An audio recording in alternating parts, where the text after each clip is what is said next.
Ok, ok, salut tout le monde, salut à toi qui nous écoute. On est déjà au quatrième épisode. Donc tu l'as reconnu, c'est Paul de Trimove et Clément. Clément, bravo. Je vous le présente plus, hein. Encore une fois, on est au quatrième épisode. C'est une partie 2. C'est une partie 2 ici. On vient toujours explorer un petit peu les différents univers de l'investissement. Pardon. Et sous forme de tier list. Tu sais qu'on n'aime pas forcément voir toutes ces thématiques qui peuvent être assez lourdes de façon chiante, de façon laborieuse. Et du coup, on s'est dit que c'était beaucoup plus fun de voir ça sous forme de tier list. Donc, pour rappel, une tier list, c'est un classement. Donc, c'est beaucoup utilisé dans le milieu du gaming, mais maintenant un petit peu partout. Et donc on commence avec le top tiers, la catégorie la plus forte, la plus intéressante, ça va être un S, puis après on va descendre jusqu'à D, donc ça fait S, A, B, C, D. Et c'est simplement une façon visuelle, schématisée, de pouvoir apprécier. Encore une fois, c'est personnel, hein, c'est que l'avis de Clément et le mien. Mais comment on perçoit ces différents types d'investissements, ces différents supports et ou ces différentes enveloppes. Donc, Clément, écoute, j'espère que tu vas bien déjà. Je suis content de, de te voir. Et puis, est-ce que tu pourrais nous faire un petit rappel très succinct de ce qu'on a vu déjà dans l'épisode 1? Yes, avec plaisir. J'espère que tout le monde va bien aussi pour cet épisode 4 et que l'épisode 3 vous a plu. Comme l'a dit Paul, c'est une partie 2. Donc, si tu découvres le podcast sur cet épisode, je pense qu'on te conseille tout de même de peut-être aller voir à minima cette partie 1 avant d'écouter celui-ci, même si on ne veut pas te mettre à la porte évidemment de cet épisode-là. Mais forcément, on va continuer ce qu'on avait démarré dans l'épisode 3. Et on avait parlé de 5 classes d'actifs jusqu'ici. On les avait classées. Donc, on avait mis les ETF dans le top tier, hein, donc dans la catégorie S. Ensuite, on avait parlé de l'immobilier, mais de la résidence principale, qu'on avait classé dans la catégorie A, donc dans la deuxième catégorie. On avait parlé du cash et des livrets pour les classer dans la catégorie B, donc la catégorie moyenne, pour tout ce qui est épargne de précaution et disponibilité de trésorerie finalement. Et en catégorie D, on avait parlé des fonds, donc des OPCVM. J'avais décrit ce que c'était précisément dans l'épisode 3 et pourquoi est-ce qu'on va privilégier notamment des ETF par rapport à ces OPCVM, à ces fonds. Et on a également parlé des investissements alternatifs. Donc là, on avait cité plein de trucs. Cartes Pokémon, montres, voitures de collection, du vin, des pièces de monnaie, de l'art. Enfin, tous les investissements qui sont finalement assez peu liquides. Et on avait aussi fait une parenthèse très, très intéressante sur le fait d'investir sur soi-même, qui finalement est aussi un investissement alternatif. Et donc, on a mis alternatif dans la catégorie D pour tout ce qui est investissement alternatif monétaire, donc financier, dans l'art, dans tout ce que je vous ai cité. Et on avait classé finalement la catégorie alternative formation personnelle dans la catégorie top tiers, puisqu'on avait discuté de ça, comme quoi toi et moi, c'était l'investissement qui avait le plus porté ses fruits jusqu'ici. Donc voilà pour le rappel de l'épisode 3. Et en fait, il nous reste 6 classes d'actifs, Paul, à classer pour terminer cette tier list. On a l'immobilier locatif, on a les actions individuelles, le private equity, la crypto, les SCPI et les matières premières. Je sais que toi, tu es assez chaud en IMO, donc je te propose qu'on attaque avec l'immobilier locatif. Et du coup, Paul, où est-ce que tu mettrais dans cette tier list l'immobilier locatif, sachant qu'encore une fois, je pense que c'est assez complexe parce que l'immobilier locatif, il y a 36 millions de façons de faire de l'immobilier locatif. Ouais, ben t'as tout dit, Clément. Pareil, petit rappel par rapport à la première partie de l'épisode, donc l'épisode 3. Évidemment, là, on balance immobilier RP en tiers A. Il y en a qui l'auraient peut-être mis en D, il y en aura qui l'auraient peut-être mis en S. Encore une fois, je t'invite à écouter l'épisode et tu te rendras compte que tout dépend du contexte. De si on parle ici de plus-value, d'achat-revente exonéré de plus-value, si on parle simplement d'acheter sa résidence principale sans même avoir une vision d'investissement, etc., etc.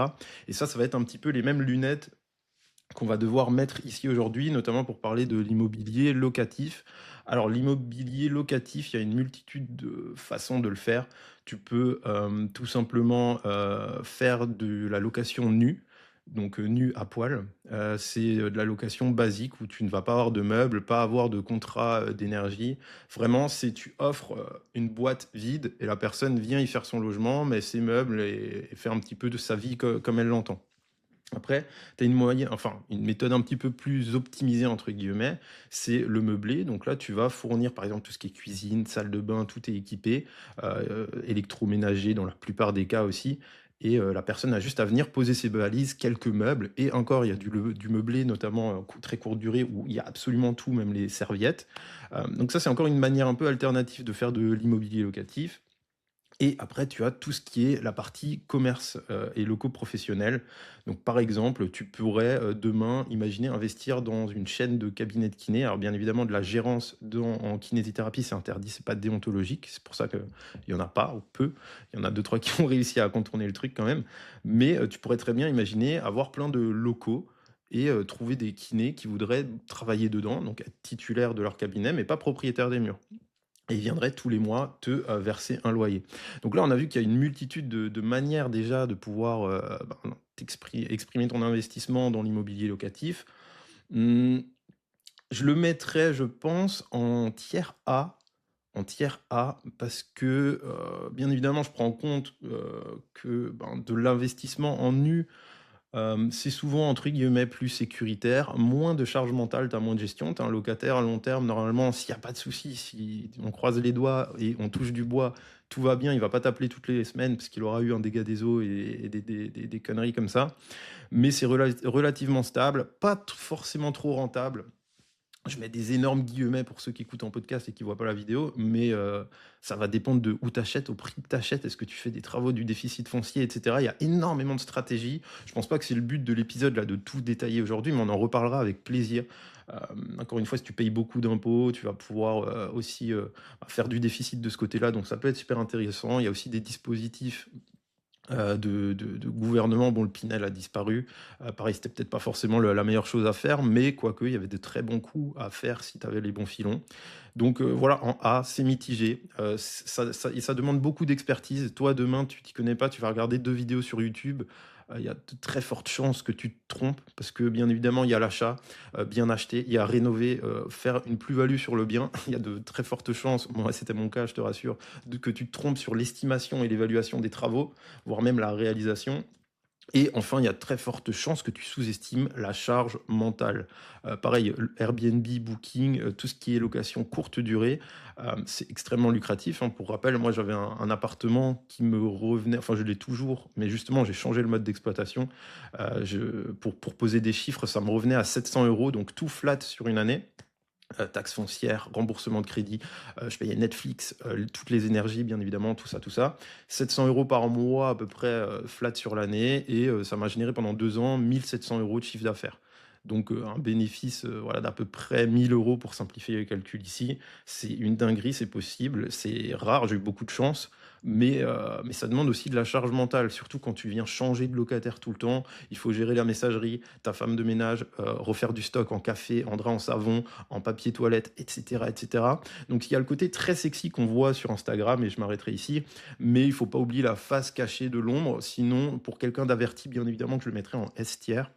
La banque t'achète un bien, ton locataire ou ton voyageur le rembourse la banque et à la fin, ça te revient. Et en plus, si tu as été bon, chaque mois, tu peux dégager un petit peu d'excédent de trésorerie, donc de cash flow.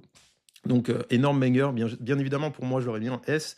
Mais si tu n'y es pas formé et si tu as peut-être d'autres focus, moi j'ai focus énormément d'énergie, hein, j'ai réduit considérablement mes heures au cabinet. Et donc voilà, pour que ça colle à tout le monde, je le mettrais en A, peut-être même derrière la RP, donc exactement là où tu l'as mis. Je te laisse, après ce gros monologue, Clément, nous donner ton avis. Bah, c'est un monologue qui est extrêmement complet. Et en fait, je pense que je vais pas forcément rajouter beaucoup de choses parce que c'était très complet et très clair. Et comme tu l'as dit, il y a... En fait, c'est un monde à part entière, l'immobilier locatif. Il y a énormément de choses à faire, il y a énormément de positifs, il peut y avoir du négatif, il y a plein de subtilités, il y a plein de modes d'exploitation. L'immobilier à cash flow qu'on a connu peut-être avant Covid et quand les taux étaient extrêmement bas est peut-être un petit peu différent aujourd'hui. Mais il faut pas oublier qu'en réalité, même si tu n'es pas en cash flow positif, tu amortis du capital, donc tu t'enrichis quand même au niveau patrimonial. Il y a plein de façons de s'enrichir avec l'immobilier locatif. La, juste que je rajouterai, et je pense qu'on pourra faire un épisode dédié là-dessus, c'est que il ne faut pas oublier, effectivement, comme tu l'as dit, la charge mentale qu'il y a à l'immobilier locatif. Parce que les ETF, on l'a mis en top tiers parce que c'est extrêmement simple. Finalement, on a un rapport entre le rendement possible, le risque et le temps qu'on va y passer qui est quand même assez peu courant. L'immobilier locatif, on peut faire des coûts exceptionnels, comme tu l'as dit, mais on peut aussi se foirer et en fait, on va se foirer sur des sommes qui sont quand même assez importantes et donc il y a quand même un risque qui, est à mon sens plus élevé que sur l'investissement en bourse parce que la plupart du temps, en tout cas quand on débute, on va mettre tout le paquet sur, 1 ou 2 lots et donc finalement, on est quand même assez concentré et si tout se passe bien, que tu fais les bons choix, c'est excellent et par contre, si tu t'es planté sur un lot sur 2, finalement ta rentabilité, elle va être quand même, bien moins bonne que prévu et si tu t'es planté sur les 2 lots que tu as, en fait, finalement, ça peut vite te coûter de l'argent, mensuellement plutôt que t'en rapporter. Donc il y a plein de petites subtilités à connaître et tu vois, moulin à parole que je suis, j'avais un truc à dire et j'ai complètement oublié. Bah, Donc attends, on passe donc on va je te garder ça coupe. pour l'épisode immobilier locatif, ça me reviendra, sûrement. Mais Mais je en me tout cas, je suis permets juste d'accord. une précision, Clément, parce que c'est super intéressant ce que tu as dit. C'est que la rentabilité, elle va être beaucoup plus, bien meilleure et plus sécuritaire, pas de charge mentale dans les ETF, et ça, je suis aligné à 1000%. Par contre, faut pas oublier qu'en immobilier, et c'est un peu le corollaire de ce que tu viens de dire, c'est que tu es sous levier. Tu es Ouais, sous c'est ce que levier. ETF, la plupart du temps, bah, je sais pas, je grossis le trait, mais tu vas mettre 1 000 euros, même si tu mets que, vas-y, on met 10 000 euros, tu vas mettre 10 000 euros sur des ETF, tu fais 50% de rendement, ce qui est énorme. Je ne sais pas si c'est commun ou pas, moi je n'ai jamais fait 50% sur un an en tout cas, mais on va dire tu fais 50%, bah, au final, tu es d'accord avec moi, tu seras que à 15 000 euros de trésorerie cumulée. Là où en investissement immobilier, vu que c'est la banque qui finance, bah, même si tu as un rendement plus faible, bah, tu peux vite quand même grossir un patrimoine de façon beaucoup plus exponentielle. Donc c'est ce que tu l'as dit, tout ça, ça vient avec le revers de la médaille, c'est un risque. Et si tu te trompes, ben, tu vas traîner ce fardeau qui est beaucoup plus lourd et beaucoup plus long et beaucoup plus compliqué à revendre, etc. etc. ouais, c'est moins liquide et finalement, tu m'as rappelé ce que je voulais dire, c'est que, Nickel. en fait, tout dépend de, ta situation. Tu vois, moi, l'immobilier locatif, pour des kinés qui ont déjà bien géré leur épargne de précaution, qui ont bien géré leur trésor, qui ont mis en place des investissements en bourse pour dynamiser l'épargne disponible, ben, une fois que tu as tout ce socle-là, quand tu es kiné et que finalement ben, voilà, tes heures sont comptées, tu peux pas travailler 90 heures par semaine pour gagner plus, ben, là, l'immobilier locatif, ça peut être un accélérateur si toi, ton kiff, c'est être kiné et tu vois, on parlait d'entrepreneuriat dans le premier épisode. C'est ce que tu as fait toi, c'est ce que j'ai fait moi, c'est ce que font plein de kinés sur les réseaux. Mais il y a aussi une forme d'entrepreneuriat dans l'immobilier, notamment l'immobilier locatif ou le marchand de biens ou l'immobilier en société. Enfin, peu importe ce que tu fais dans l'immobilier, mais c'est un vecteur pour s'enrichir beaucoup plus rapidement que ce qu'on pourrait faire seul, justement grâce à l'effet de levier. Donc, en fait, si moi aujourd'hui, l'immobilier locatif, j'en fais pas. Pourquoi? Parce que l'entrepreneuriat est mon levier. Je passe du temps dessus. Je pense que toi, c'est pareil aujourd'hui. On a beaucoup plus d'impact peut-être à travailler sur nos business et c'est ce qui va nous rapporter du cash flow. Et ce cash flow, on va pouvoir l'investir peut-être sur des solutions en bourse qui sont plus passives, qui sont moins chronophages, qui vont nous demander moins d'efforts temporels que l'immobilier locatif. Mais ça, c'est toi et moi. Si j'avais pas lancé mon business comme ce que j'ai aujourd'hui et que j'étais toujours kiné et que finalement, arrivé à 27 ans, ben, sur mon activité de kiné, j'étais un petit peu capé, j'étais associé, j'avais les murs du câble, j'avais développé peut-être un peu de HN ou quoi que ce soit à côté et que finalement, ça me convient bien et que j'avais quand même envie de continuer, de m'enrichir, de développer du patrimoine, là, l'immobilier locatif est tout à fait indiqué parce que c'est la manette accélération sur laquelle tu appuies parce que la banque va te prêter des capitaux que tu n'as pas pour pouvoir faire des projets que tu n'aurais pas pu faire sans elle. Donc, c'était une très bonne passe décisive sur ce que j'ai oublié de dire juste avant. Mais c'est pour ça qu'on est deux. C'est pour ça que Paul et moi, on est complémentaires sur nos expertises et que voilà, finalement, les sujets se complètent avec nos idées communes. Et du coup, toi, tu le mettrais où, toi, immobilier locatif? Et je me permets aussi de préciser, là, tu l'as bien dit, un profil avancé, je suis totalement d'accord, un kiné qui a déjà développé du HN, qui fait déjà je sais pas combien d'heures. Par contre, faut vraiment, je remets le point là-dessus, désolé de faire le gros loup, mais il y a une période, faut que tu sois prêt, il faudra que tu lèves le pied, parce que c'est pas juste tu vas activer l'immobilier locatif. Il y a une phase de recherche qui est dévastatrice. Le nombre de personnes que j'ai pu accompagner, des potes et tout, qui trouvent, ouais, mais comment tu trouves un bien à 10%? C'est pas possible, c'est trop cher chez moi, je peux pas. Et oui, les gars, faut se sortir les doigts, sinon tout le monde le ferait. Il y a phase des travaux, phase du financement, et tout ça, bah, tu vas devoir réduire tes heures au cabinet, faire peut-être un peu moins de HN. Par contre, une fois que c'est en place et que tu as mis un système totalement banger. Mais ouais, du coup, toi, tu le mets où, Clément, l'immobilier locatif? Je pense que je le mets en A aussi. Pour le coup, je suis assez d'accord avec toi. Ok, Je le mettrai j'aurais pas en pensé que dessous tu le parce qu'en mettais fait, en c'est B. trop. Ouais, je le mettrai pas en dessous parce que c'est trop puissant et je le mettrai Ok. pas au-dessus parce qu'il y a quand même pas mal de contraintes. Et encore une fois, c'est un entre-deux. Il y a des gens qui vont faire de l'immobilier locatif un S tiers parce qu'ils vont être excellents là-dedans, d'autres qui vont en faire un D tiers parce que finalement ils vont acheter que des trucs pourris et ça va pas être rentable. Donc en fait, tout dépend aussi de ce que vous faites, encore une fois, et on est là pour essayer de vous guider. Je pense que Paul a déjà parlé de plein de choses super importantes et on fera un épisode dédié sur l'immobilier locatif pour aller plus en profondeur sur les fiscalités, sur comment rechercher un bien, sur les travaux. Je pense que toi, tu as une expertise que je n'ai pas pour le coup, et donc ça sera super intéressant même pour moi de t'écouter là-dessus. Je te propose qu'on avance parce qu'on est bavard et ça fait déjà 15 minutes qu'on a attaqué. Il nous reste 5 classes d'actifs. Je te propose qu'on parte à l'opposé et qu'on classe la crypto. Si tu veux, je commence parce que j'ai un avis assez tranché là-dessus, mais pour moi, la crypto-monnaie, c'est un investissement des personnes qui ont l'espoir que les cryptos les rendent extrêmement riches. Pourquoi? Parce que la crypto, je sais pas si toi tu investis dessus et si tu as un peu d'expérience là-dedans, mais la crypto-monnaie, on a vu des énormes cycles avec le halving du Bitcoin. Donc en fait, tous les 4 ans, il y a un mécanisme sur le Bitcoin qui fait que ça se raréfie et sur le Bitcoin, on n'a que 21 millions de Bitcoin et pas un de plus. Et donc globalement, on a un effet de rareté qui fait que euh, mécaniquement, l'offre et la demande fait que le Bitcoin, en tout cas, pour pas parler du marché crypto dans sa généralité, est fait pour monter. Mais dans cette montée-là, il y a quand même une énorme volatilité. Et moi, j'ai vu et observé beaucoup, beaucoup d'investisseurs, de néo-investisseurs qui n'avaient jamais rien mis d'autre en place que la crypto, faire des all-in sur Bitcoin, sur des altcoins, parce que soi-disant, ça allait faire x10, x1000, que soi-disant, le halving allait faire que le 7 janvier à 14h02, le Bitcoin allait toucher 102 567 euros et que du coup, j'allais vendre à ce moment-là parce que il y a un mec sur YouTube qui a dit qu'avec des retracements de Fibonacci, de trucs, des courbes, machin, ça allait tomber pile poil là. Ça, je peux pas, mec. Ça, je ne peux pas. Ça m'a cassé la tête et ça a cassé le portefeuille d'une majorité de personnes qui ont vu leur portefeuille crypto s'envoler, se faire dégommer de l'autre côté. Et ça a rincé plein d'investisseurs. Plein d'investisseurs ont gagné de l'argent. Plein d'investisseurs se sont fait rincer. Et du coup, je fais très attention à la crypto. Pour moi, aujourd'hui, c'est une classe d'actifs comme une autre, qui a une capitalisation qui a quand même bien augmenté et qui est de plus en plus adoptée. Donc, il faut l'intégrer dans une gestion patrimoniale globale avec voilà, une pondération qui nous correspond parce que c'est un investissement qui est très risqué, qui peut avoir un énorme rendement comme une énorme dégueulade sur quelques mois et voire même quelques années.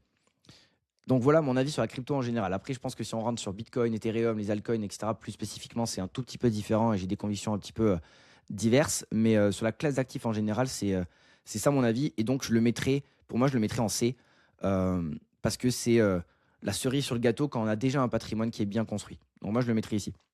Ça serait quoi un peu ton avis de ton côté? Moi, je me suis fait laver 1000 balles directement. Directement, je sais plus c'était quoi, c'était le bull run de 2019, je crois. Bah, quand ça commençait à y avoir une hype, 1000 balles à l'époque, je pense que c'était quasiment 50% de mon patrimoine net. Donc j'avais vraiment pas de thunes, tu vois, tout ce que j'avais, je l'investissais, je passais beaucoup de temps sur des chantiers à faire des travaux. Donc tu gagnes pas d'argent, tu travailles pas. Donc c'est le moment où j'ai le plus mûri en expérience sur tout domaine, immobilier, bourse et notamment crypto. Et ça a un côté, tu l'as dit, un côté gamble, un côté addiction au jeu, pari. Si tu vis sur le... Enfin, tu vois, j'ai jamais été dans un PMU jouer sur les chevaux, machin, je comprends pas ce monde-là. Mais via la crypto, je peux le comprendre. Vas-y, les autres, ils ont pas vu ça. Moi, j'ai retracé des fibos, des machins, des trucs. C'est évident que là, en fait, il y a un palier, ça va casser et tout ce qui va être en dessous, ils vont se faire laver. Mais pas moi, parce que je suis trop intelligent et que j'ai mis 500 balles. Lol. Et mec, c'est passionnant, c'est passionnant. Je regrette pas à refaire, je le referai à 100% parce que c'est une leçon forcément que la deuxième fois quand tu reviens, ben, tu sais comment ça se passe. Tu sais qu'il faut être patient et surtout qu'il y avait deux mondes. Il y avait le monde un peu à l'époque, à l'ancienne, et il y a eu où tu avais le biais du survivant. Tu as plein de personnes qui sont quand même devenues millionnaires ou multimillionnaires grâce à la crypto. Bien sûr. J'ai des potes qui ont fait beaucoup d'argent, ils sont rares, mais tu as ce biais du survivant où tu retiens que ceux qui ont réussi. Tu retiens pas les petits comme moi qui se sont fait laver 50% de leur patrimoine, tu vois. Mais ça, c'était le monde d'avant pour moi. Maintenant, les choses ont changé. Il y a des institutionnels qui sont rentrés dans le jeu. On parlait d'ETF, Esquire, ben, il y a des ETF crypto maintenant. Donc, ce qui fait que, il y aura moins de mouvements. Avant, des petits particuliers qui avaient un peu d'argent, s'ils vendaient tout d'un coup, ça pouvait faire varier un petit peu des cours. Là, on n'en parle même plus, c'est même plus un sujet. Donc, d'une part, il y a les instituts qui sont rentrés, donc il y a moins de volatilité, pardon. Notamment sur le Bitcoin. Là, il est en baisse actuellement à l'heure où on enregistre. Mais voilà, il n'a pas fait moins 50%. Tout est plus doux, entre guillemets. Et deuxième point, un petit peu qui maintient mon intérêt pour cette classe d'actifs, c'est l'IA. Moi, je ne sais pas si vous écoutez un petit peu les différents podcasts ou vous suivez mon compte Insta. L'IA, c'est quelque chose qui me fascine. Et notamment avec l'arrivée des agents, alors c'est pas quelque chose de récent, mais ça commence à l'être dans le narratif global, de tout le monde en parle, des agents, un agent IA qui va faire quelque chose, donc une sorte de logiciel, comme ton chat GPT, mais qui a accès à tes mails et qui peut gérer tes mails, faire des actions, aller sur le web. Et notamment, une des actions qui vient d'arriver sur le marché, c'est de payer. Si à force de faire des actions, ben, ton agent, des fois, il devra utiliser des services et pour ces services, il devra payer. Et en fait, payer en euros, si tu fais un virement à ta daronne, des fois, ça met 2 jours. Évidemment, l'agent, il n'a pas 2 jours pour faire la tâche. Et du coup, je suis persuadé, c'est une conviction personnelle, c'est pas un conseil en investissement, mais je pense que ces agents auront besoin d'un moyen de paiement et que la monnaie fiat ne correspond pas du tout à ça et qu'ils utiliseront des dérivés de crypto-monnaies. Donc je parle ici de blockchain, je ne parle pas ici de crypto-monnaie précise, j'en sais rien, mais là-dessus, ça me permet quand même de miser sur cette classe. Après, voilà, j'ai perdu 50% de mon patrimoine, je pense qu'on est énorme enfin une grosse quantité à cette fait laver. Donc je pense que ta classification en C, elle est parfaite, parce que moi je suis biaisé. J'avoue que j'aime bien ce côté gamble, ce côté purée, un jour ça va faire un x10 là-dessus, mais c'est évidemment, là on tombe un peu dans le jeu et pas dans l'investisseur serein. Alors si c'est un fragment de ton patrimoine, je sais pas toi ce que tu conseilles, Euh, 1%, 5%, mais en tout cas ouais, en C, c'est super bien placé, tu peux le laisser là, Clément. pour moi, il faut avoir une partie de jeu. Parce que l'investissement et même la gestion de patrimoine, il faut que ce soit fun. Parce que si t'es chiant à mourir, au final, ça sert à rien de gérer son argent enfin, pas d'intérêt, tu vois. Et il y a Nassim Nicolas Taleb, je sais pas si tu vois qui c'est. C'est un Le signe auteur. nord. Ouais, exactement. Et il a fait un autre livre qui s'appelle le Barbell Portfolio. Donc c'est en fait un portefeuille qui est à 90% composé de stratégies, on va dire, cohérentes, avec tout ce dont on a parlé et les différents investissements qui sont de bons investissements aujourd'hui, et 10% de gambling terrible. Donc là, on va parler de crypto, on va parler d'alternatifs, mais ce côté en fait fun, ce côté jeu sur une petite partie du portefeuille qui fait que en fait les 90% qui sont chiants, ben, reste là et psychologiquement, tu sais que tu as ces 90% qui travaillent pour toi et par contre, toi, tu peux t'amuser entre guillemets sur 10%. Donc tout dépend du profil de la personne. Moi, quand j'accompagne des gens, il y a des gens qui ont des profils tout à fait différents, avec des gens qui sont plutôt défensifs, qui sont assez craintifs de l'investissement, qui ont même peur des ETF, ce genre de choses, parce que c'est nouveau et qu'ils n'ont pas forcément de connaissances et de convictions dessus. Alors que finalement, les ETF, si on prend un backtest extrêmement long sur des indices larges, donc par exemple le MSCI World, si vous avez déjà entendu parler, ou le S&P 500 par exemple, ben, on a de l'historique et on a quand même une performance qui est très intéressante. Et de l'autre côté, j'ai des profils qui, eux, sont plutôt à freiner parce que voilà, c'est justement, j'essaie de faire le maximum possible avec la crypto, avec des investissements un peu plus dynamiques, un peu plus risqués. Donc je pense que avoir une vision voilà, 90-10, tu vois, ça peut être intéressant, ou 95-5, ça dépend du profil. Maintenant, là où je mets la crypto en C aussi, c'est que tu as dit un truc très intéressant tout à l'heure. euh, c'est que tu as mis, bon, c'était une petite somme à l'époque, mais une grosse somme pour toi. Mais finalement, si tu te retournes dessus, et même si on regarde un petit peu les investissements crypto des particuliers, je serais très curieux, je n'ai pas la statistique, mais je serais très curieux de voir quel est le pourcentage du patrimoine qui est investi en crypto initialement. Parce que investir, c'est bien, mais et faire 100%, c'est bien, faire 1000%, c'est bien. Mais si tu fais 1000% sur 0,5% de ton patrimoine parce que tu as peur de mettre plus, parce que tu n'es pas 100% convaincu et que tu sais que c'est du gambling et que le retour sur investissement est hyper hypothétique, bah, tu as beau avoir mis une petite somme. Alors oui, tu as peut-être un delta positif qui sera super intéressant, mais tu n'auras jamais, je vais me permettre, mais tu n'auras jamais les balls de mettre 20% de ton patrimoine sur cette classe d'actifs, tu vois. Peut-être que certains si, peut-être que certains beaucoup moins. Maintenant, ça s'est démocratisé, mais en fait, il y a aussi toute une notion de à quel point est-ce que tu es investi sur ton patrimoine global. C'est pour ça que je parle de gestion de patrimoine C'est parce que la gestion de patrimoine va englober toutes ces classes d'actifs-là. Et en réalité, si tu as 10 à 20 de cash et que ça te permet d'être en sécurité au niveau court terme, tout le reste doit être investi. Et si tu es tout le reste investi et que tu fais 6% par an, 7%, 8%, tu seras bien meilleur que celui qui a investi 10% sur du gambling parce qu'il veut faire x10, mais qu'il est 90% cash parce que les 90% cash te font dégommer par l'inflation. Donc il y a aussi cette notion de combien est-ce que tu es prêt à mettre en fonction de la classe d'actifs et du risque que tu prends. Et ça, c'est une notion qui est beaucoup trop oubliée, je trouve, dans les finances et dans les discours qu'on peut retrouver sur les réseaux. Ouais, totalement d'accord, totalement d'accord. Et même le côté levier où ça peut être un. J'aime bien ce que tu disais sur Nassim Nicolas Taleb. J'ai pas lu ce livre-là. Mais c'est totalement ça, c'est qu'à un moment, ça peut être tellement aseptisé l'investissement, tu as tes virements automatiques qui partent tout seuls, tu sais que tu feras jamais des 50%, d'accord? C'est des trucs raisonnés, sécures, entre guillemets. Et des fois, tu as envie de, vas-y, tu as des moments de craquage dans ta vie, elle change, et il y a un moment, tu te dis, écoute, j'ai bien, vas-y, je vais mettre 50% là-dessus, je suis convaincu, tu as ces grains de folie, et je trouve que justement, les cryptos, c'est parfait. Je parle des cryptos, ça peut être les cartes Pokémon, ça peut être l'art, ça peut être n'importe quoi. Tout ce qu'on parlait d'alternatif et d'exotique, tu vois. Mais avoir un côté gambling, un côté parier sur l'avenir, se croire un peu plus malin, je préfère le canaliser sur 0,5, 1% de mon patrimoine, plutôt que de en faire zéro. Et à un moment, un jour, tu vrilles et tu te dis, vas-y, et si je faisais ça, en fait, ça serait pas. Et de le faire avec 20, 30, 40%, et la plupart du temps, malheureusement, te retrouver face à un mur. Ouais. C'est pour ça que, en fait, finalement, on est assez d'accord sur le discours, c'est que c'est la cerise sur le gâteau, tu vois. Une fois que tu as construit tout le socle qui est cohérent, ben, là, tu peux voilà, aller chercher plus de risques et faire en sorte que, voilà, si tu perds une partie, c'est pas grave. Tu sais que tu as un multiple qui est possible et que tu peux perdre 50, 60, 70%, mais ça fait partie du jeu et tu sais que tu as alloué ce capital-là pour ça. Donc là, ça fait sens. Mais l'inverse, pour moi, ne fait pas sens, tu vois, de commencer par la crypto, par exemple, ou d'avoir que de la crypto en portefeuille et ne rien vouloir d'autre. Pour moi, c'est brûler un peu les étapes. Après, ça reste que mon avis, hein. Je sais qu'il y a des mecs qui sont à 100% crypto, dans la décentralisation et tout ça, et je respecte, hein. Et en fait, la plupart du temps, les gens qui sont convaincus ont beaucoup plus de facilité à mettre beaucoup d'argent aussi, et donc que ça ait un impact réel sur leur vie. Donc, parce que finalement, c'est de ça dont on parle, hein. Le but est d'investir assez de capital pour que ça ait un impact réel sur ta vie. Parce que je sais pas autour de toi si tu as des amis ou quoi qui investissent, mais qui restent sous-investis parce qu'en fait, ils font un peu du mimétisme et en fait, ils savent que c'est bien, mais ils sont pas sûrs, ils savent pas trop finalement comment gérer. Et en fait, ils investissent beaucoup moins que ce qu'ils pourraient réellement faire.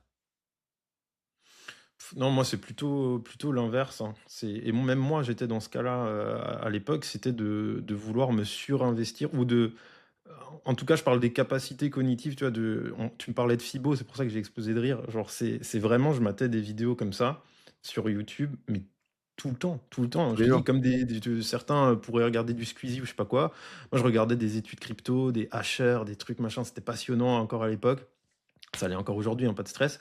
Mais en fait, pour en faire quoi? Même si j'avais une boule de cristal, non, ok, si j'avais une boule de cristal, j'aurais pu quand même bien m'en sortir en crypto. Mais tu vois, tu vas forcément avoir des pertes et des gains. Et moi, si j'avais un patrimoine de 2000 balles, mais va faire de l'argent.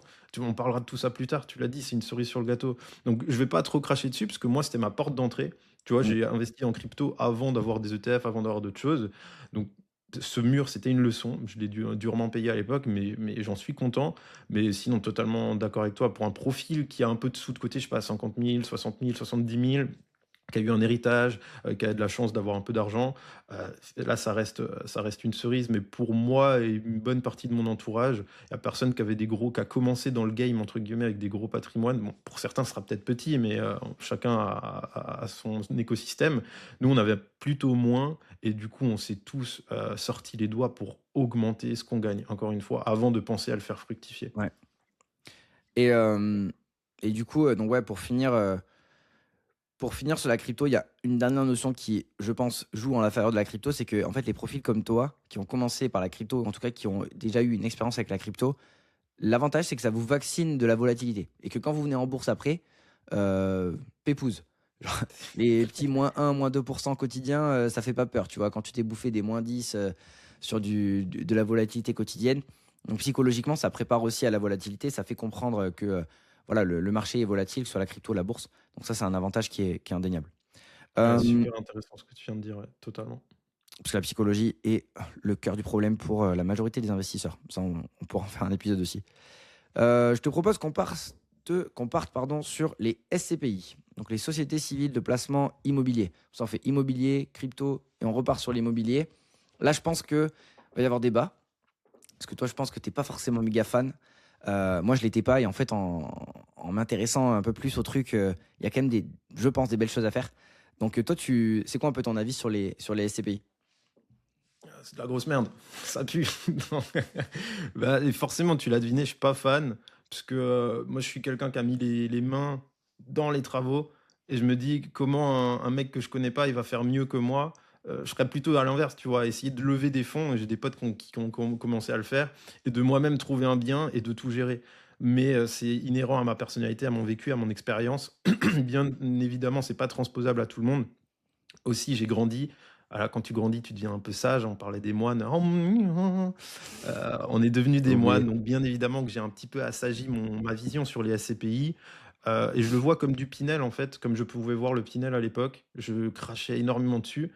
Et en fait, pour certains profils, c'est totalement banger. C'était banger. Il y a d'autres alternatives maintenant, mais c'est aussi, ça dépend de comment tu fais les choses. Je sais pas, tu vois, le curling comme sport, tu vas te dire ça pue, mais en fait, peut-être qu'une fois, tu vas essayer une partie d'une façon un peu différente. Et en fait, ça va être grave cool, ou peut-être dans un certain contexte, ça va être grave cool avec tes potes. Moi, je le vois un peu comme ça, la SCPI. Je pense que peut-être que si tu investis via société, si tu as un plus gros patrimoine, si tu as les bons filons aussi et tu as des bonnes choses, bah, ça peut être intéressant. Il y a aussi tout l'univers du comment ça s'appelle le crowdfunding immobilier, des trucs Ouais. comme Brix et tout ça. Ça Ça peut pour, être aussi. ça, pour moi, ça pue du Pardon? cul. Ça pue du cul, pour moi, ça. Bah, alors, Brix, tu vois, c'est ce qui me vient en tête, tu vois, je les connais pas du tout. Mais je sais qu'il y avait un autre concurrent qui avait deux, trois projets potentiellement sympas pour vraiment quelqu'un qui veut diversifier et qui a la flemme. Mais oui, je reste aligné avec ton avis, tu vois. Moi, c'est pas quelque chose où j'irais all-in de base. Donc, moi, je le Ouais. mettrais clairement en C si tu me demandes. Et du coup, pour faire une parenthèse sur le crowdfunding, parce qu'on n'en a pas parlé, et en fait, j'oublie cette classe d'actifs, parce que pour moi, il y a beaucoup de choses qui sont mauvaises dans le crowdfunding, parce que, en fait, quand tu fais de l'immobilier locatif, comme on en a parlé juste au-dessus, finalement, tu es une personne qui fait un projet avec un financement, et globalement, le risque est unique. Le risque est sur le bien, il est sur ce que tu fais. Les SCPI, l'avantage, donc les sociétés civiles de placement immobilier, c'est que tu vas acheter des parts d'une société qui détient un parc immobilier. Je reviendrai après dessus. Ce qui te permet finalement d'avoir une diversification au sein de la SCPI que tu vas acheter, notamment sur l'immobilier que tu ne peux pas acheter en tant que personne physique, puisqu'on va parler d'hôtels, on va parler de bureaux sur les Champs-Élysées, sur des emplacements premium, on va parler d'entrepôts, on va parler d'hôpitaux, de logistique, etc. Donc vraiment des choses qui coûtent des millions en réalité, donc très difficile à acheter de manière personnelle. Donc ça, c'est les SCPI. De l'autre côté, il y a le crowdfunding qui finalement, on retrouve un mec qui a un projet et qui cherche un financement. Et qu'en fait, va demander du financement à plein de personnes différentes au lieu de demander un financement à une banque. Mais le risque, il est pareil. Le risque, il est unique. Tu vois, c'est sur un seul bien. Donc pour moi, le crowdfunding, c'est ne pas faire d'emprunt, donner son argent cash à quelqu'un qui, lui, va lever de la dette pour faire un projet. Et on se retrouve aujourd'hui, en fait, à avoir fait confiance à plein de personnes qui avaient très très peu d'historique. Et sur le crowdfunding aujourd'hui, il y a des projets qui aboutissent, mais il y a plein de retards, il y a plein de taux de défaut qui font que le rendement qui était soi-disant affiché lorsque les années étaient magnifiques, avec des taux d'emprunt à 1%, que tous les projets étaient en train de péter dans tous les sens, on promettait du 12%, etc. Mais en fait, cette promesse, elle n'est pas réalisable du tout. Et on se rend compte bien aujourd'hui qu'avec les retards et avec les défauts, bah, la rentabilité du crowdfunding, elle est beaucoup moins élevée que ce que c'était prévu. Et en plus de ça, il y a plein de clients, moi, de mon côté, qui sont bloqués. Ils ont l'argent bloqué sur le crowdfunding. Donc ça, c'était la parenthèse crowdfunding. J'ai un avis assez négatif là-dessus. Et ensuite, SCPI, tu as également 80% du marché SCPI qui est nul, mais qui est à éviter de ouf. Pourquoi? Parce que en réalité, il y a certaines SCPI qui vont être ultra concentrées, notamment concentrées sur les bureaux. On a vu après le Covid, avec l'essor du télétravail, etc., bah, les gens ont quitté les bureaux, donc moins de locataires, donc moins de rentrée d'argent, donc la valeur de la part a diminué, etc. Il y a eu plein de personnes bloquées sur des SCPI, mais en réalité, c'était le choix des SCPI initiales qui était mauvais. Donc comme pour tout, il y a des bonnes SCPI et des mauvaises SCPI. Et pour donner rapidement quelques critères pour une bonne SCPI, ben, il faut avoir donc une bonne diversification, donc avoir plein de lots différents dans la SCPI, plein de locataires, avoir de la visibilité, de l'antériorité, avoir un taux de remplissage du coup du parc immobilier qui est très élevé. Tout ça, c'est des indicateurs qu'on va pouvoir retrouver. Et l'avantage des SCPI, pour revenir un petit peu à pourquoi moi je le montrais à minima en B, voire en A, c'est qu'il y a des petites subtilités qui peuvent en faire un investissement qui est super intéressant en fonction de ton profil. Par exemple, est-ce que connais la fiscalité des SCPI étrangères? Ça te parle ou pas trop? Moi, pas du tout. Je te dis, on a chacun nos affinités et je suis trop content là que tu puisses m'en apprendre là-dessus. Je te laisse continuer. Alors du coup, au niveau des SCPI en fait, il y a une fiscalité qui va être différente pour les lots qui sont à l'étranger et les lots qui sont en France. Donc quand tu as une SCPI, par exemple, qui est à 100% à l'étranger, les revenus, donc les loyers qui sont déjà perçus à l'étranger, vont être imposés à l'étranger. Et la France, on a la chance quand même d'avoir cette chance-là en France, c'est qu'il y a plein d'accords de non-double imposition entre les différents pays. Donc, quand nous, en France, on taxe de malade les revenus fonciers, il y a d'autres pays comme les Pays-Bas, comme l'Espagne, comme l'Allemagne, qui, eux, taxent un peu moins. Donc déjà, tu as une taxation moins élevée sur les revenus qui vont être perçus à l'étranger, qui vont être rapatriés en France, puisqu'il n'y a pas cette double imposition. Et en plus de ça, les revenus étrangers ne sont pas soumis aux prélèvements sociaux. Donc en réalité, la rentabilité brute d'une SCPI va toujours être moins élevée que ce que tu peux faire toi perso avec tes petites mains et tes travaux. Et clairement, si tu as du temps, ben, tu vas gagner beaucoup plus. Mais par contre, vu que tu ne payes pas de prélèvements sociaux et que sur la fiscalité étrangère, elle a déjà été payée, ben, en réalité, tu as une fiscalité qui est beaucoup plus douce. Pour revenir sur les prélèvements sociaux, on est quand même sur 17,2% en moins sur l'immobilier qui ne vont pas être prélevés. Alors que quand, je pense que toi tu le sais, quand tu fais du nu ou quand tu fais du LMNP par exemple, tu vas avoir donc ta TMI, donc sur le revenu foncier, sur ce qui est imposable, tu vas avoir ta tranche marginale d'imposition, plus les prélèvements sociaux. Ce qui fait que si tu es à 30%, tu vas avoir 47,2% d'imposition sur le reste imposable, ce qui est énorme.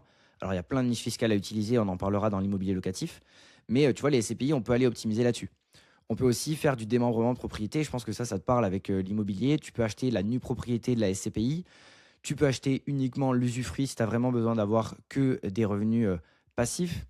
Si tu achètes de l'usufruit en société, donc là c'est un peu plus complexe, mais si tu achètes de l'usufruit en société, c'est considéré comme un actif incorporel. Donc là c'est un petit peu technique, mais pour ceux qui gèrent leur compta avec Indie ou qui ont déjà mis un peu le nez dans votre rapport comptable, vous avez des amortissements tous les ans.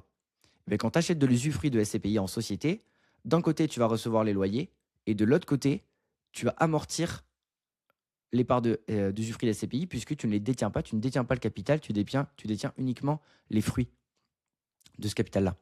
En fait, il y a plein de petites subtilités comme ça qui font que les SCPI, quand c'est bien maîtrisé, que tu vas sur les bonnes SCPI, que tu fais les bonnes manipulations, ça peut être super intéressant pour finalement avoir un revenu très intéressant.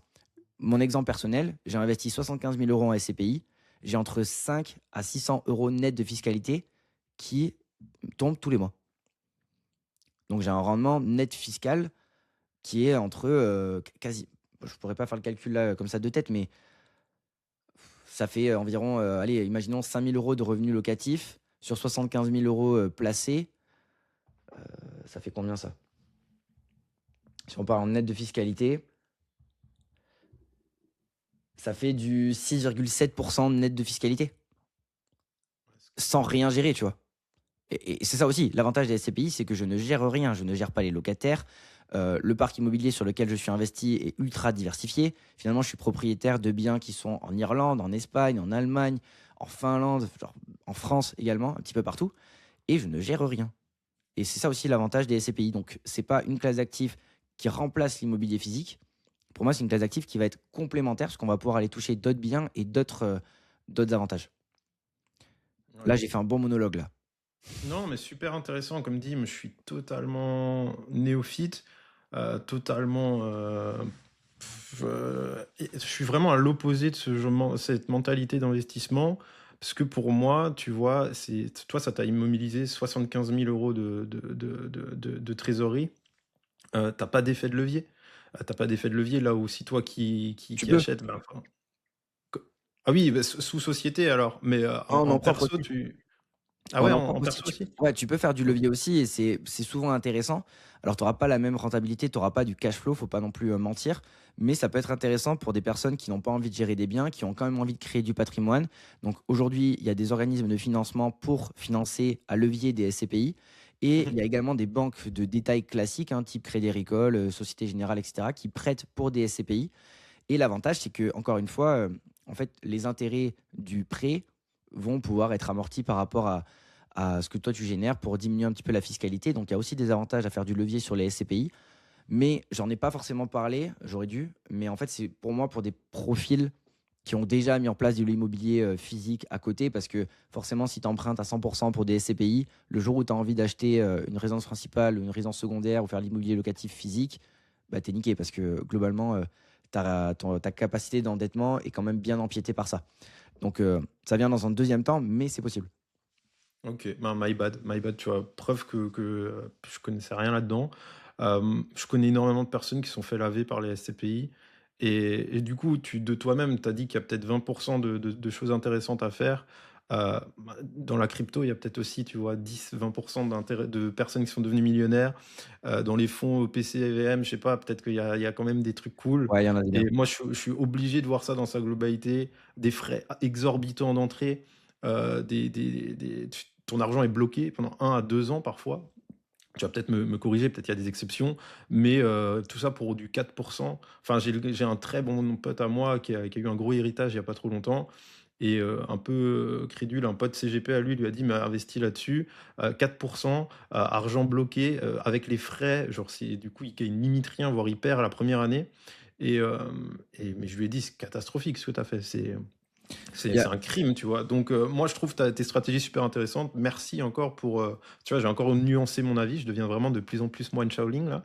Mais je pense que c'est des stratégies super adaptées pour de l'entreprise et pour de la société. Donc soit un kiné qui brasse énormément, qui a un gros patrimoine, qui a un gros héritage, soit des dentistes, soit des médecins spécialisés, qui fonctionnent peut-être plus à l'IS aussi. Ça, j'y vois énormément de potentialités, même pour moi. Je vais vraiment m'y intéresser à titre perso, on en reparlera après l'épisode. Mais pour un kiné lambda un petit peu jeune qui commence, mais jamais je mettrais de l'argent ouais, là-dedans, en premier step, tu vois? Mais c'est ouais, mon avis et en plus j'y connais rien, donc c'est super enrichissant de parler avec toi. mais c'est le but du CAB, hein. Tu vois, toi, tu as d'autres, tu plein de compétences que moi je n'ai pas, donc l'idée c'est qu'on soit complémentaires encore une fois. Mais 100 d'accord avec le fait que ce n'est pas un investissement à mettre en place en priorité. Attention quand vous allez voir un conseiller en gestion de patrimoine non indépendant, il est rémunéré sur ce que vous allez placer et les SCPI rémunèrent extrêmement bien les conseillers en gestion de patrimoine. Donc forcément, vous allez vous bouffer une préconisation avec des SCPI dedans parce que, ça rémunère les CGP. Donc attention à ça. C'est pour ça aussi qu'il faut monter en compétence pour que quand on vous propose des choses, vous puissiez avoir le bagage pour savoir si c'est bien pour vous ou pas. Et les SCPI peuvent être très intéressantes pour certains profils, mais pour d'autres, ça ne l'est pas. Et pour revenir sur les frais, il y a des frais qui sont assez importants, mais finalement, comme sur l'immobilier, hein, avec les frais d'agence, avec les frais de notaire, avec tout ce genre de frais-là, les taxes foncières, etc., tout ça, c'est des frais qu'on paye annuellement. Donc l'immobilier, globalement, dans sa généralité, est chargé en frais. Mais il y a des SCPI aujourd'hui qui ont quand même des structures de frais différentes. Tu as des SCPI sans aucun frais d'entrée. Aujourd'hui, donc sans frais de souscription, donc ils ont une structure de frais un peu différente pour avoir moins d'impact à l'entrée. Enfin, il y a pas, ça se développe aussi. Ça se démocratise de plus en plus et ils sont quand même assez à l'écoute. Il y a de nouvelles façons de fonctionner. Putain, 45 minutes, Paul, on n'est pas bon, hein. Genre, on va devoir faire une partie 3, c'est pas possible. On va avancer. Euh, Non, t'inquiète, t'inquiète, même si ça va le l'épisode faire. il est plus long, mais c'est super intéressant, tu vois? Mais moi, c'est vraiment 75 000 balles. Je vais à la banque demain, je lève entre 500 et 700 000. J'achète un immeuble 350 000 à Mulhouse. Je mets 250 patates pour le rénover. Enfin, je sais pas, moi, dans ma tête, ça. Mais tu vois, c'est pas pour tout le monde et c'est super intéressant de croiser les profils. C'est clair que t'as aucune charge mentale en SCPI, quoi. Tu Exactement. payes et tu l'oublies.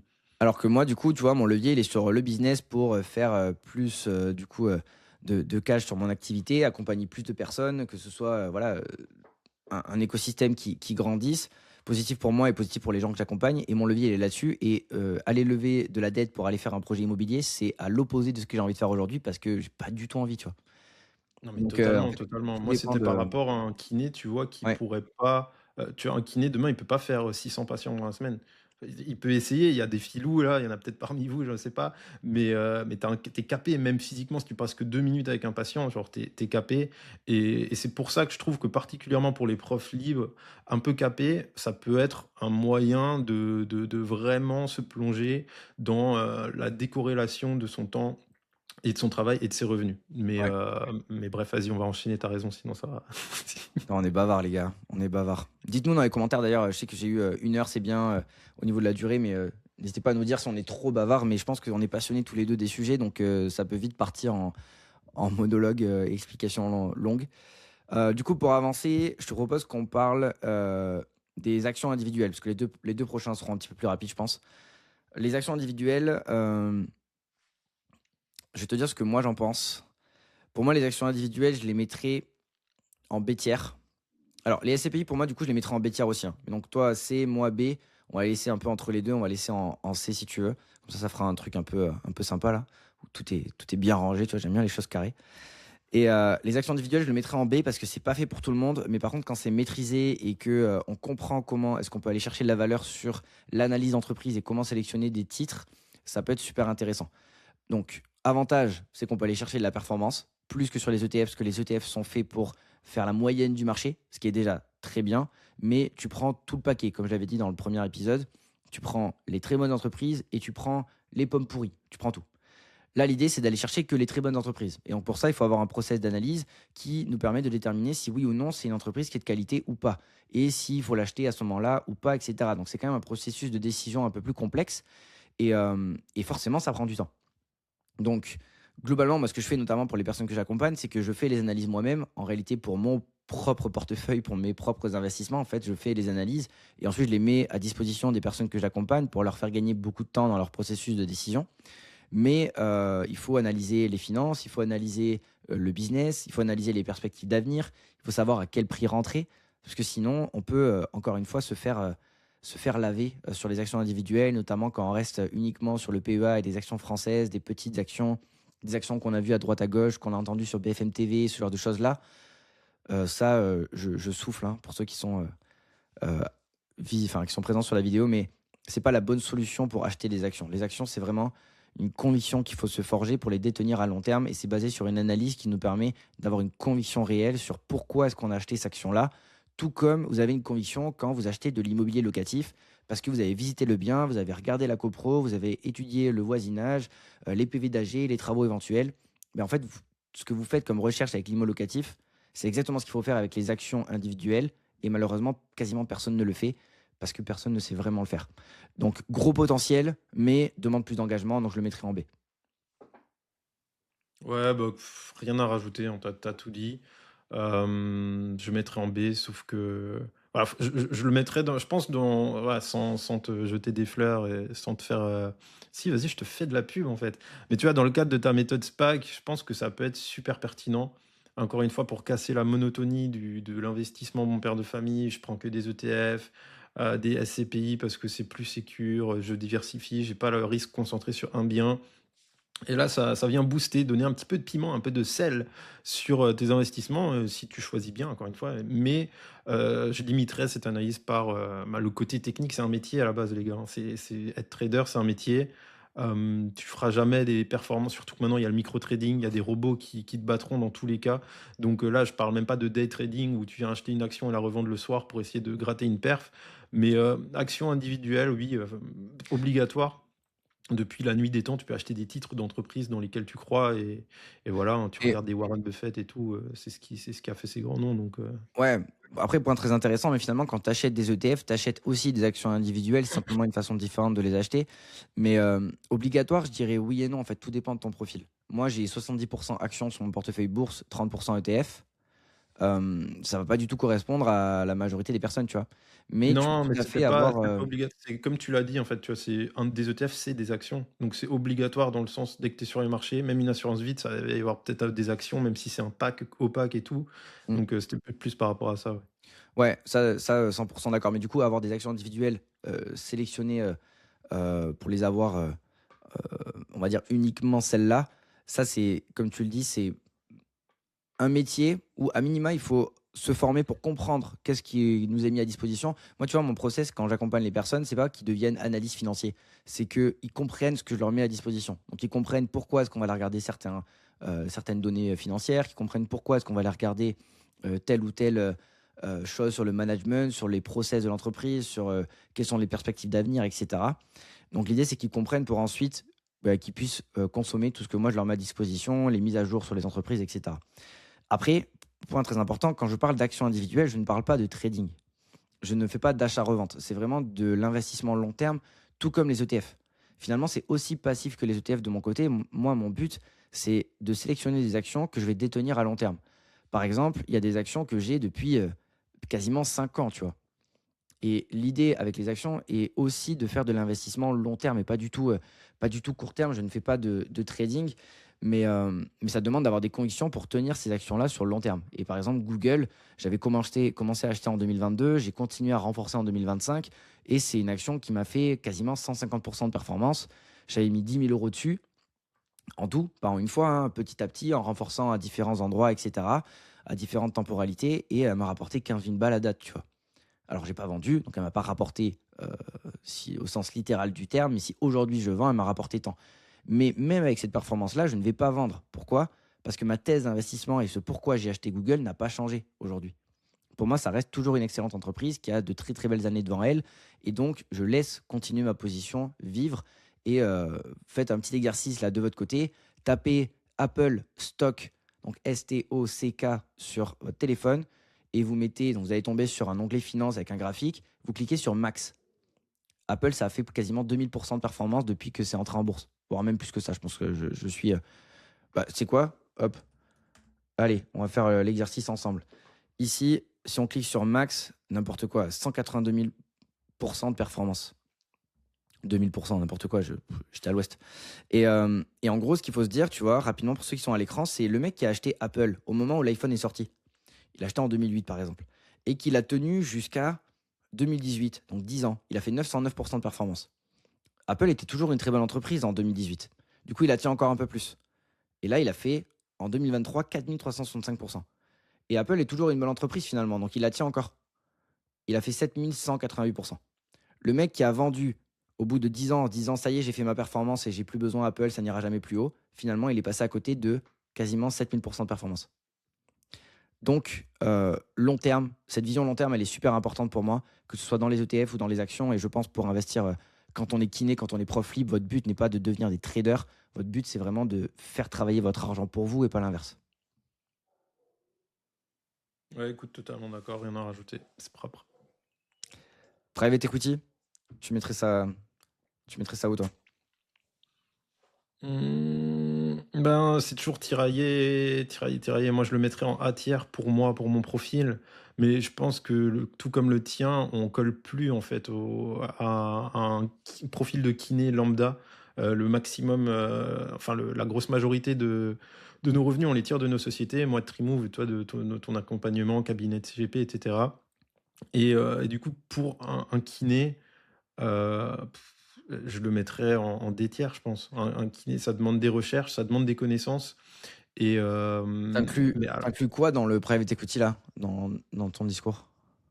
moi, c'est d'investir sur une société qui n'est pas cotée, d'investir Ok. sur une société, c'est un peu un pari en fait. Et moi, comment je le vois, j'ai encore une façon différente quand j'en parle, c'est d'investir sur des sociétés, même que je sais pas, tu as un pote, il ouvre un resto et tu lui dis: «Vas-y, je pose sur ton resto, je crois en ton resto, tu as un concept store incroyable, on va acheter des t-shirts en lin de Patagonie, déguster du bon matcha», même si je déteste, les matchas.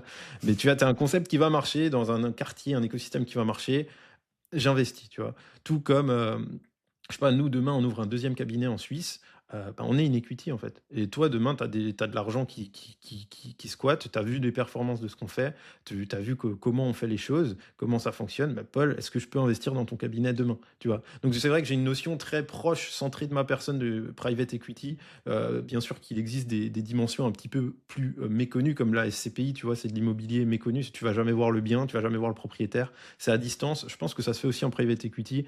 Moi, je Ouais. vois ça vraiment comme quelque chose de proche à soi. Et c'est pour ça que je le mettrais en A ou en S tiers pour moi, parce que c'est vraiment la phase dans laquelle je suis. Et, Et voilà, mais pour répondre, en tant que kiné lambda, genre moi, c'est quand je travaillais vraiment du lundi au vendredi soir, très tard, ouais, des tiers. Des tiers. Commence par tout le reste, avant de prendre des risques là-dedans. Allez, peut-être en C, je sais pas, parce que bon, ça va nuancer un petit peu. Je peux pas dire que pour moi, je le mettrais en S et pour les autres en D. On va peut-être le mettre en C pour ma part, tu vois. Mais c'est pas quelque chose de prioritaire, mais c'est quelque chose de génial, en fait. Et ça rejoint ce gambling un petit peu du vas-y, je peux investir à un moment où ils ont encore une perspective de croissance incroyable dans le futur. C'est, et en fait, il y a plusieurs types de private et celui dont tu parles, il est super intéressant. C'est un peu le love private, tu vois? C'est, Exactement. donner de l'argent aux gens qui sont autour de nous pour soutenir des projets qu'en fait, tu as bien réussi, au niveau, financier et que tu peux toi-même t'investir, tu vois, dans des projets, uniques.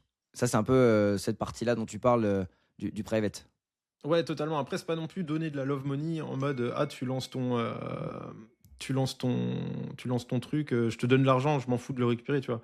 Moi, c'est Ouais, vraiment vision business.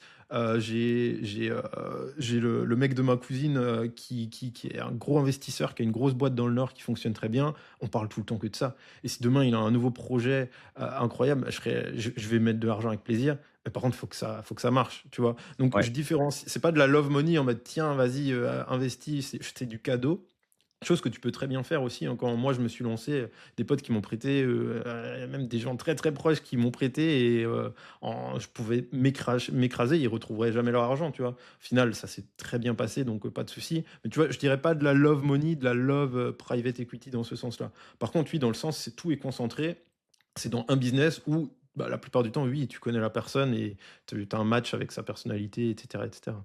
C'est du private equity de proximité, on va dire, ou en tout cas Exactement, là, tu ouais, connais la ouais. personne. Après évidemment, l'objectif encore une fois, on parle d'investissement, donc c'est très bien de soutenir des projets, mais si c'est pour, soutenir un projet, non lucratif, alors quoique même, ça peut être fait, mais en tout cas, il faut être bien alerte que, dans tout cas, tu reverras pas ton argent et comme les dons et cetera et tout ça, en fait, ça aussi, voilà, moi le petit frère d'un pote qui fait, du rallye et qui est en train de bien monter et qui est, voilà, qui est en recherche de sponsors et cetera, beh moi, j'ai pas forcément fait, mais je sais que son frère, avec sa société, il a fait un don. Ça, c'est pas de l'investissement, c'est différent.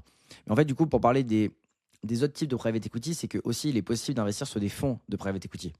Donc, en fait, c'est des institutionnels qui vont eux-mêmes créer des portefeuilles avec plein de petites entreprises, notamment des startups, ce genre de choses-là.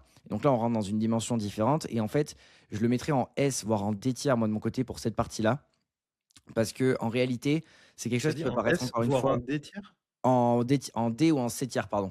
Ah, OK, OK, OK, Ouais, là, on était sur les 2 extrêmes OK. et ouais, en C ou en D tiers parce que, en réalité, tu vois, la réalité des fonds de private equity, c'est que c'était des fonds qui étaient quand même réservés à l'élite avant, avec des tickets d'entrée qui étaient extrêmement élevés. On parlait de minimum 250 000 €, puis maintenant, c'est à 100 000 €. Puis finalement, arrivent, de nouveaux acteurs qui permettent d'investir, des, 1 000 €, des 100 € et cetera et cetera. Je vais pas les citer, mais je pense que tu vois de qui je parle et en réalité, ça peut être très bien, mais encore une fois, il faut que ce soit la cerise sur le gâteau, un peu comme les cryptos. C'est pour ça que je le mettrais en C. Pour moi, c'est en C parce que j'ai pas la science infuse, mais j'avais déjà eu un peu le nez creux pour le crowdfunding et à savoir que tout était trop beau pour que ça fonctionne. Le private equity, je sais pas où est-ce qu'on en est. Peut-être que ça fonctionnera très bien, mais quand on ouvre les vannes aux petits particuliers, entre guillemets, et que ce qui était disponible à 250 000 balles il y a 10 ans est disponible aujourd'hui maintenant pour les personnes qui ont 100 balles à investir. Alors oui, il y a toute la technologie qui permet de faciliter l'accès à ce genre de produits et tout ça, je suis entièrement d'accord. Mais pourquoi? Pourquoi est-ce qu'ils ont besoin enfin, il y a un besoin d'argent, tu vois? Les fonds ne viennent pas là, par hasard. C'est qu'ils savent qu'ils peuvent lever des fonds, qu'ils ont besoin de fonds et qu'en réalité, ils vont pouvoir trouver de la liquidité là-dessus. Donc il y a peut-être les gros poissons qui vont revendre leur part grâce à ces nouvelles levées de fonds et qu'en réalité, les grands gagnants, ça va pas être les petits particuliers qui investissent 100 € sur du private equity, mais ceux qui étaient au-dessus et qui vendent ces parts-là. Il y a un besoin de liquidité sur les entreprises aussi, qui s'introduisent de moins en moins en bourse et qui restent privées. Et donc, en fait, elles lèvent des fonds à des valorisations qui sont excessives. Et donc, il faut savoir aussi que quand on investit en private, bah, on achète souvent de l'espoir aussi, hein. J'avais regardé un truc. Il y a une entreprise qui fait des studios de podcast qui levait à une valorisation de 110 fois son chiffre d'affaires. À quelle heure? Ça veut dire qu'en gros, mon argent, je le reverrai dans 110 ans si tu restes avec la croissance actuelle. Genre, frère, ça va pas ou quoi? J'aurais canné, tu vois? Enfin, faut retomber aussi sur nos pattes à un moment donné. Il faut être sérieux. Donc, voilà, attention, quoi. Genre, bonne classe d'actifs en, tu vois, en troisième rang, tu vois? C'est pas le truc que je mettrais en premier, mais bien faire ses recherches encore une fois pour éviter de se faire avoir. Ouais, totalement aligné. Et puis voilà, ça dépend encore une fois, hein, comme l'immobilier, de quoi on parle ici. Est-ce que c'est un fonds de private equity très à la mode? Encore une fois, on va pas citer les noms, mais ça repose très souvent sur une personnalité. Et puis après, tu sais pas vraiment ce qui est fait de ton argent. Donc, je ne vais pas trop rentrer dans les détails, vu que je n'ai Non. pas investi personnellement, je connais pas non plus. Mais oui, il y a plein de façons de le faire. Je le ferai juste pas d'emblée. Encore une fois, je suis kiné, je viens de sortir d'IFMK, là, je suis à diplôme plus 3.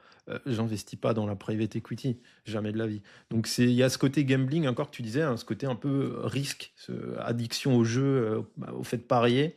Mais c'est pour ça que c'est très bien, c'est derrière la crypto, parce que je préférerais quand même la crypto, même si ça m'a lavé. Et vu ce que tu m'as dit sur les SCPI, pareil, je préférais aussi les SCPI au private equity. On va les mettre comme ça. Moi, les SCPI, ma vision serait plutôt de les mettre ici, tu vois, en Bah B. alors mets-le à gauche devant crypto, comme ça c'est vraiment. Ou Ouais, vas-y, tu sais quoi, mets-le en B si tu vas-y. veux, mais Là, on est pas ouais, mal. comme ça c'est nickel. Et juste dernière chose sur le private equity, c'est très peu liquide. Point très important, mais tu peux pas Ouais, exact. sortir, que tu fasses un investissement avec quelqu'un que tu connais ou un investissement dans un fonds ou un investissement, heu, enfin avec, voilà des petits montants. C'est sur des investissements sur start-up la plupart du temps, donc des toutes petites entreprises et ce n'est pas liquide. Donc tu reverras ton argent peut-être dans 5, 10, voire plus que ça, années. Donc il y a aussi cette notion à prendre en compte. Et pour finir, parce que ça fait déjà 1h03 et on va essayer de rester dans les clous, il nous reste les matières premières. Donc là, on peut intégrer plein de trucs. Matières premières, métaux précieux. Donc on peut parler de l'or, on peut parler de l'argent, du palladium, du bois, de plein de matières premières différentes. Euh, Moi, rapidement, je vais tracer, voilà, assez bref. C'est une classe d'actifs qui est, voilà, différente des autres.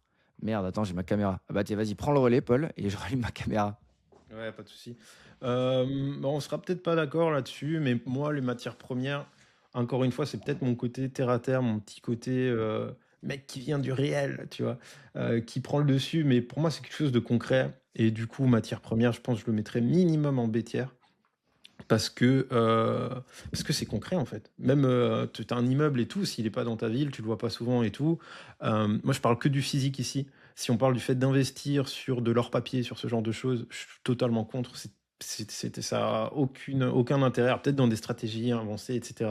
Mais moi, le côté défensif de l'or, c'est justement de l'avoir en banque, dans un coffre en fait, de pouvoir y accéder entre guillemets quand tu le veux. Après, il y a toujours ce dilemme de est-ce que je le garde à la maison, je garde pas à la maison. Évidemment que c'est risqué, donc faut avoir de vraies stratégies. Faut en parler à personne. Donc pour plus de simplicité, moi je conseille toujours de le laisser en banque dans un coffre ou dans des choses privées, quelque chose qui est sécurisé. Mais par contre, ouais, si tu convertis en fait, il me semble, si je dis pas de bêtises, le coût qui était payé, je sais pas, un mec à l'Antiquité, en pièces d'or ou au Moyen Âge, ben, tu le convertis avec un SMIC, ben, c'est à peu près la même valeur pour une once d'or. Donc c'est un côté défensif qui évolue dans le temps et qui reste stable, là où ça coûtait ben, quasiment rien, en fait, vu que peut-être le dollar était plus puissant à l'époque, bien évidemment. Bah, aujourd'hui, ça va, je sais pas, on doit être à combien on a dépassé, là, s'il y a eu une explosion de l'or, Ouais, on est c'est monté jusqu'à 140 000. J'ai pas le cours sous les yeux, mais on doit être au-dessus de 100, 110, 120 000, je pense, très, très, très probablement. Et pour moi, c'est quelque chose qui nous ancre à l'heure des crypto-monnaies qui veulent plus rien dire d'un point de vue métaphysique et philosophique. Euh, L'euro qui est de plus en plus ridicule, genre ça, enfin, c'est corrélé, c'est adossé à aucune valeur concrète. Je trouve que vraiment les matières premières, c'est quelque chose de concret qui aura toujours un besoin. L'argent, c'est utilisé en pharmacie, pharmacologie, en chimie. Ça a des intérêts concrets et physiques. Donc, argent et or principalement. Les bois et pétrole, baril Donc tout ce qui va être de toute façon sur les marchés, ça je m'y connais beaucoup moins. Donc ça, on va t'écouter, on va te faire confiance, Clément. Mais en tout cas, pour ce qui est physique, ouais, minimum bêtière, je trouve. Alors bien sûr, on va pas all-in là-dessus, mais tu vois, je sais que au début des années 2000, il y a eu une grosse crise financière. J'avais un copain argentin, donc en Argentine. Mais si tu avais beau être riche, je sais plus ce que c'était le dollar argentin ou quelle monnaie c'était à l'époque, vraiment aucune idée, je veux dire de la grosse merde. Mais ceux qui avaient justement diversifié, qui avaient un peu d'immobilier, bah bon, ça servait plus trop à rien vu que c'était la guerre, etc.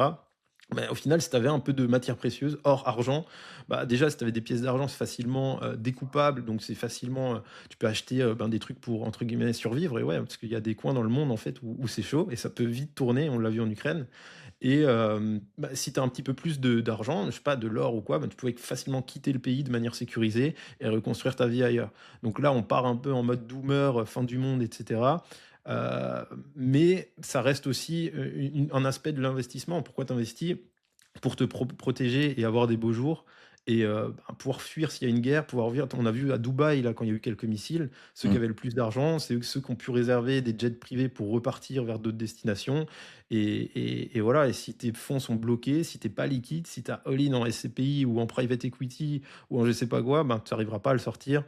Là où ben, peut-être des métaux physiques, c'est peut-être quand même plus liquide. Donc voilà mon avis. Je suis curieux d'avoir le tien maintenant.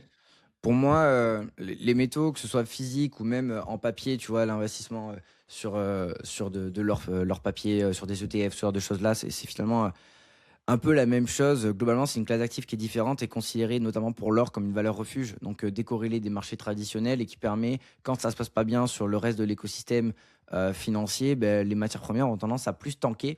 Donc il y a des contre-exemples, mais ça permet d'avoir une volatilité globale de son patrimoine qui est moindre quand on a de l'or, de l'argent, en tout cas des métaux précieux. Et il faut pas simplement juste oublier que c'est simplement comme le Bitcoin par exemple, c'est basé sur la confiance. Il n'y a aucune valeur produite par de l'or, il n'y a aucune valeur produite par du Bitcoin par exemple. C'est simplement un stock qui a une valeur basée sur la confiance des personnes qui l'échangent les uns avec les autres. C'est pas comme des actions, par exemple, des entreprises qui vont produire des produits, qui vont générer du chiffre d'affaires.